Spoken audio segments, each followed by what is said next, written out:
Hi అండి, welcome to RR collection అండి. నేను సుహాసినిని. మీరందరూ బాగున్నారండి? నేను బాగున్నానండి. Last time palak paneer curry చేసినప్పుడు పాప ఇంట్లోనే పన్నీర్ తయారు చేస్తుందని చెప్పానండి. ఇప్పుడు పాలు తెచ్చి పాప పన్నీర్ ఎలా తయారు చేయాలో చూపిస్తుంది, చూడండి. హాయ్ అండి, ఈ పాలు నందిని సమృద్ధి అండి. దీంట్లో మీగడ బాగా వస్తుంది, చిక్కదనంగా కూడా ఉంటాయండి. అందుకని నేను ఈ పాల ప్యాకెట్లే తీసుకుంటున్నాను. 3 లీటర్స్ తీసుకుంటున్నానండి ఈ పాలు. అందరికి ఈ పాలు కొన్నిసార్లు దొరకవండి, ఆరెంజ్ కలర్ కూడా దొరుకుతాయి. దీంతో కూడా చేసుకోవచ్చు. దీని మీద కంపారిజన్ ఇది కూడా కొంచెం చిక్కగా ఉంటది. దొరకని వాళ్ళు ఈ పాలైనా కూడా యూజ్ చేసుకోండి. నేనైతే నాకు ఇది దొరికాయి కాబట్టి నేను తెచ్చుకొని ఇవి వాడుతున్నాను. ఏదైనా చిక్కగా మీగడ అనేది ఇంపార్టెంట్ అండి. మీగడ ఎందుకంటే నేను పాలు మీగడ తీసి వెన్న చేసుకుంటాను కాబట్టి మీగడ తీస్తున్నాను. యాక్చువల్ గా ఫిల్టర్ చేసేటప్పుడు ఆ మీగడదంతా కూడా డైల్యూట్ అయిపోయి పోతుందండి. అందుకని నేను మాత్రం ఇలాగా డైరెక్ట్ గా ఇవి తీసుకుంటున్నాను. నందిని మిల్క్ చాలా బాగుంటాయి బెంగళూరులో మాకు. మీరు ఇంటికాడ ఆవుల దగ్గర ఎవరైనా తెప్పించుకుంటుంటారు కదా, అలా కూడా మీరు తెప్పించుకోవచ్చండి. బర్రె పాల దగ్గర గాని ప్యాకెట్లలో మీకు అంత మీగడ రాదు, చిక్కదనం అయితే ఉంటుంది మీకు, అవైనా వాడుకోవచ్చు. ఇవి 3 లీటర్ల పాలు. పాలు మెయిన్ చిక్కగా ఉంటే బాగా మనకి పన్నీర్కి బాగా వస్తుందండి. ఇవి పాలు కాచేసుకుంటున్నాను. కాచి చల్లారనిచ్చి ఫ్రిడ్జ్ లో పెట్టేసుకుంటానండి నైట్. తర్వాత మరుసటి రోజు నేను పన్నీర్ ఎలాగో చేయాలో చూపిస్తాను. ఈ విధంగా పాలు కాచి చల్లారనిచ్చి ఫ్రిడ్జ్ లో పెట్టేసిన తర్వాత నిన్న రాత్రి పెట్టానండి. ఇవాళ మార్నింగ్ అంతా చూడండి బాగా గట్టిగా వచ్చేసింది మీగడ. చూడండి ఈ విధంగా ఒక స్పూన్ తో గానీ, లేదా నేను కత్తి వాడుతున్నాను, మీరు స్పూన్ అయినా వాడుకోవచ్చు. వాడుకొని ఇలా ఒక చుట్టూ తిప్పారంటే అది లేరు, ఊరికే అలా అనగానే వచ్చేస్తుందండి మీగడ. చూసారా ఇంత థిక్నెస్ మాకు ఆ పాలు పింక్ ప్యాకెట్ లోనే వస్తుందండి. మామూలు ప్యాకెట్ లో అయితే నీకు అంత థిక్నెస్ రాదు. మీకు ఆరెంజ్ దాంట్లో కూడా వస్తుంది, కానీ దీనికన్నా కొంచెం తక్కువ మీగడ వస్తుంది. నాకు పింక్ ప్యాకెట్ దొరికింది కాబట్టి నేను దాన్ని వాడుతా ఉన్నాను. సో అది తీసి పెట్టేశాను అనమాట. బాగా చూడండి మీగడంతా చూసారా ఎంత బాగా వచ్చిందో. అదంతా ఇప్పుడు పాలు కాచిన తర్వాత డైల్యూట్ అయిపోయి నీళ్ళలో నుంచి బయటికి వెళ్ళిపోతుంది. అందుకని నేను మీగడ తీసి పెట్టేసుకుంటున్నాను. ఇప్పుడు దీన్ని పొయ్యి మీద పాలు పెట్టేసుకుంటున్నానండి. పాలు కాగేయండి. ఈ విధంగా కొంచెం కాగిన తర్వాత దీని 1/2 కప్పు వెనిగర్ తీసుకున్నాను. దాంట్లో కొంచెం వాటర్ కూడా యాడ్ చేశానండి, డైల్యూట్ చేసుకున్నాను. దాన్ని ఈ కాగిన పాలల్లో వేసుకొని ఇలా పోసుకుంటూ ఇలా తిప్పేసేయమంటే గడలు గడలుగా అయిపోతుంది, విరిగిపోతుందండి పాలు. వెనిగర్ లేని వాళ్ళు నిమ్మకాయ అయినా వేసేసేయచ్చు. నిమ్మకాయ కొంచెం ఒక 2 నిమ్మకాయలు పిండుకునేసేసి దాంట్లో కొంచెం వాటర్ యాడ్ చేసుకొని మీరు ఇలాగే తిప్పుకున్నారంటే ఇదవుతుంది. చూడండి ఇప్పుడు బాగా విరుగుతా ఉంది పాలు, చూసారా విరిగిపోయి ఉన్నాయి చూడండి. అలాగే 1 నిమిషం అట్లాగే ఉంచామంటే బాగా గడి గడిలుగా అయిపోతుంది. అప్పుడు మనం తీసి ఫిల్టర్ చేసుకోవడమే.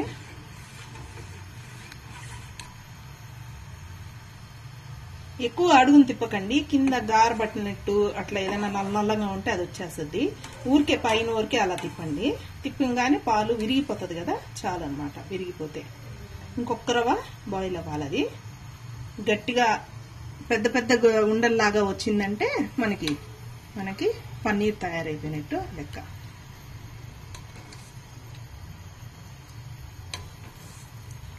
చూసారా ఇప్పుడు గడ్డలు గడ్డలుగా ఉంది చూడండి. అలా వచ్చేసిందంటే మనకి పన్నీరు తయారైపోతుంది.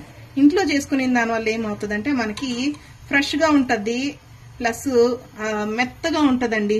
బయట దానికన్నా కూడా ఇంట్లోది చాలా టేస్టీగా ఉంటది. నేను మా పిల్లలకి ఎప్పుడు ఇంట్లో ఫ్రీక్వెంట్ గా పాలు విరగొట్టి నేను చేసి పెడతా ఉంటాను. వాళ్ళకి భలే ఇష్టము. వాళ్ళ ఫ్రెండ్స్ కూడా నాకు చాలా ఇష్టం మీ మదర్ చేసింది అని చెప్పి అడుగుతా ఉంటారు. అందుకని నేను అప్పుడప్పుడు స్కూల్ కి లంచ్ బాక్స్ కి ఈ పన్నీరు పాలక్ వేసి కర్రీ చేసి బాక్స్ కి కొంచెం ఎక్కువగా పెట్టి పంపిస్తాను. వాళ్ళ ఫ్రెండ్స్ అందరు కూడా కొంచెం తిని ఎంజాయ్ చేస్తూ ఉంటారు. జున్నులాగా కూడా చేసుకోవచ్చండి. వాటర్ అంతా మనం వదిలేసేసుకొని సగం వదిలేసేసుకుంటే చక్కెర వేసుకొని జున్నులాగా కూడా చేసుకోవచ్చు. చూసారండి, ఇట్లాగా గడ్డలు గడ్డలుగా బాగా వచ్చేసింది. చూసారా, బాగా కుక్ అయిపోయిందండి పర్ఫెక్ట్ గా. సో అయిపోయింది కాబట్టి స్టవ్ ని ఆఫ్ చేసేస్తామండి.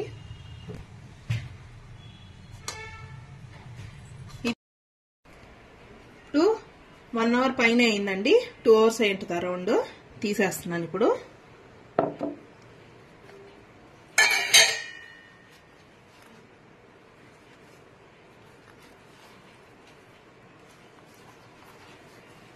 ఈ విధంగా మనకి రౌండ్ షేప్ వచ్చేసింది. చూసారండి,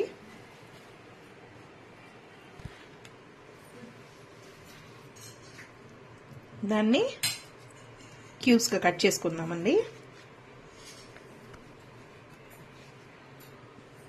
మీకు ఏ సైజు కావాలో ఆ సైజు కట్ చేసుకోండి. అలాగైనా పెట్టుకొని మూత పెట్టేసుకొని నెక్స్ట్ డే అయినా వాడుకోవచ్చు. నేను సాయంత్రంగా చేసేసి నైట్ అంతా ఆ బరువు అలాగే పెట్టేసేసి next day morning lunch box కి ప్రిపరేషన్ చేసేసుకొని రెడీగా పాలకూర అది ముందుగానే కట్ చేసుకుంటాను. మార్నింగ్ లేసి మిక్సీకి వేసుకొని పేస్ట్ ఇవన్నీ క్యూబ్స్ అని దాంట్లో వేసేసుకుంటానండి. లేదు 1 రోజు 2 రోజులైనా ఏమి ఇబ్బంది ఉండదు, పాడవదండి. దీన్నంతా మళ్ళీ మనం కడగాల్సిన పని కూడా ఉండదండి. ఫ్రెష్ గా బాగుంటది. ఇలా ట్రై చేసి చూడండి, చాలా టేస్టీగా ఉంటది. పిల్లలైతే మళ్ళీ మళ్ళీ మనల్నే చేయమని చెప్తారు. టైం లేనప్పుడు మీరు బయట నుంచి తెచ్చుకోండి, టైం ఉన్నప్పుడు ఇంట్లోనే ఒకసారి ట్రై చేసి చూడండి. చూసారండి, ఇట్లాగా క్యూబ్స్ గా బాగా వచ్చాయి. ఆ కార్నర్స్ అన్ని కొన్ని చిన్న చిన్నవి అలా ఉంటుంది, అది ఏం కాదు. అది కూడా బరువు పెట్టుంటాం కాబట్టి బాగానే ఇదవుతుందండి. సో ఈ క్యూబ్స్ అన్ని ఇలాగా చక్కగా ఉన్నాయి చూడండి. ఇవన్నీ నేను క్యూబ్స్ అన్ని ఇలాగే డబ్బాలో పెట్టేసుకునేసి రేపు మార్నింగ్ మళ్ళీ ఏదన్నా వంట చేసి వాడేసుకుంటానండి. మనం 3 లీటర్ల పాలు తీసుకున్నామండి. ఇవి ఎంత వచ్చిందో తూకం వేస్తున్నాను.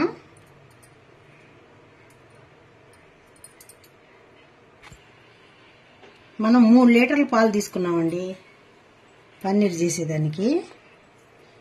ఇది చూడండి,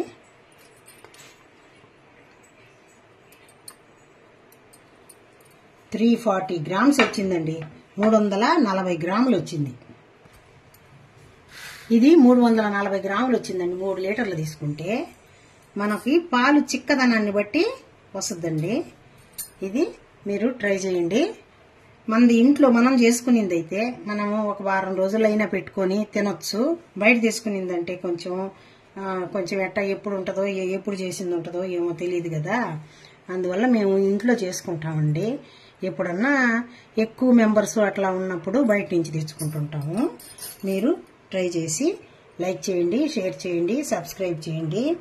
లాస్ట్ వరకు నా వీడియో చూసినందుకు మీకు అందరికీ థ్యాంక్స్ అండి. బాయ్ అండి. నెక్స్ట్ ఇంకో మంచి రెసిపీతో వస్తాను.